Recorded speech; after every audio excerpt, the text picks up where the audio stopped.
offense performed a lot better in the second half. I guess, what do you think led to the change? I think we just started running it really well, and up front we found some runs we really liked, and it took a little bit to find what we were liking in the run game. And once we found it, we did some really good stuff. And their big thing, they were trying to stop us from throwing all the perimeter stuff, and they wanted us to run the ball, and we did. So I was proud of the offensive line, the way they responded. And Texas was trying to put us in one-on-one matchups up front because they know they're really good, and our guys did a great job up front. On 11 catches tonight, you targeted him 13 times. Can you talk about his performance? Yeah, I mean, unbelievable. Just so thankful for that guy, and he's a gamer. You know, when the lights are shining the brightest, he comes out and plays unbelievable, and made some big time plays today. And you know, super proud of him and just the way he played, the grit he showed. That touchdown at the end, I mean, unbelievable catch. So I had my eyes closed and prayed to God that he'd catch it, and he did. So. Even going back to your first start, it seems like you and him have had a really good chemistry. I guess, what's just their relationship like off the field between you guys?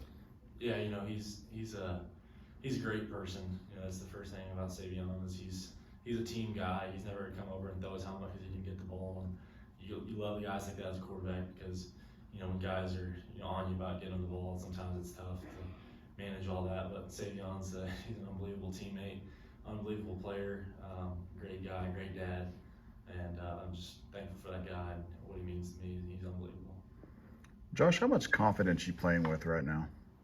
Quite a bit. You know, there in the second half we were rolling. So first half we were just trying to kind of find our way. Couldn't really. We're in some third and longs, and you know, I don't care if you're playing Fort Worth Christian. If you're in third and long, it's gonna be tough. So just staying out of those and trying to mitigate the third and longs, and that's kind of what led to some bad drives in the first half. But I think once we found our roll and started rolling, I was playing pretty confidently and throwing the ball around at a pretty efficient rate.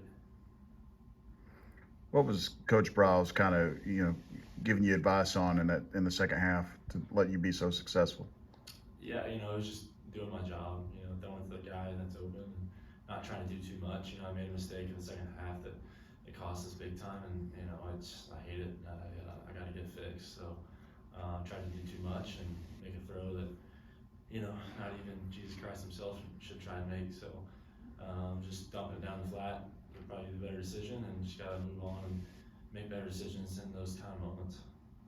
And when you come out at halftime down 20 and you see the defense put up the effort that they did in the second half, how much confidence does that give you moving forward? Yeah, you know, I told the team after the game, we wouldn't have had a chance if it wasn't for our defense. So those guys came out and they played hard. I think they got 3 points in the second half. Is that right? Mm-hmm. So yeah, I mean, unbelievable performance from them. Texas is really good on offense, and you know, we had some.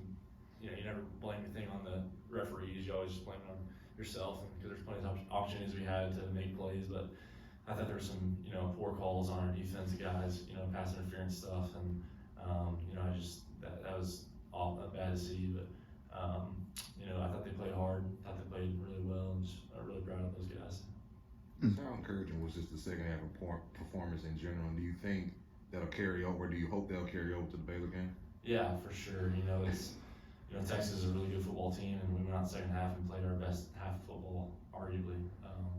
You know, we were in the red zone, I think, every drive, and one of them we were down there on 4th down and couldn't get it done, should have scored. But you know, it gives us a lot of confidence just knowing that you can move the ball, and we ran the ball really well, and so that was the biggest thing tonight for me, just seeing is how well our offensive line played, and that's something to carry over next week. Carson talked a lot about Monty Bailey this season. He crossed the 1,000-yard rushing mark tonight. Just what has he meant to this offense this year?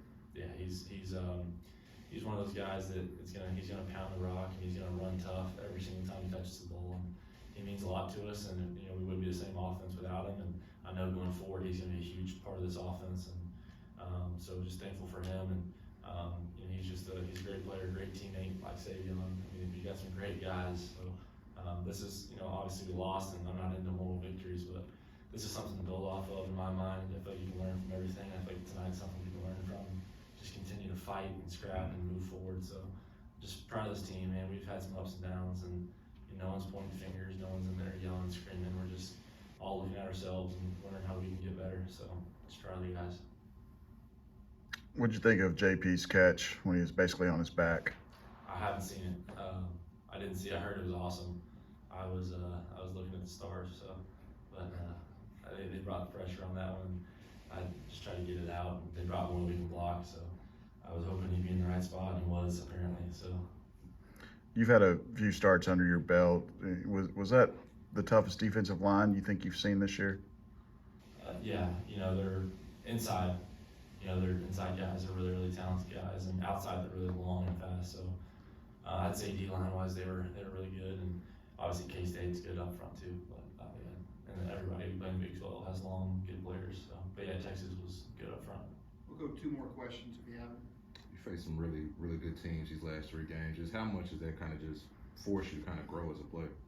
Yeah, you gotta grow up quick. You realize that every play is the play of the game. And so we played some good football teams, and that's to be a good football team, you gotta play and beat the best. And so we expect to go out every week and beat people, and we've got to find a way to do that and be more efficient.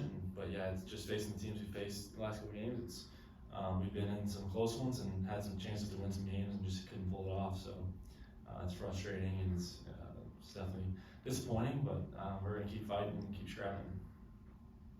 Okay, thanks, Josh.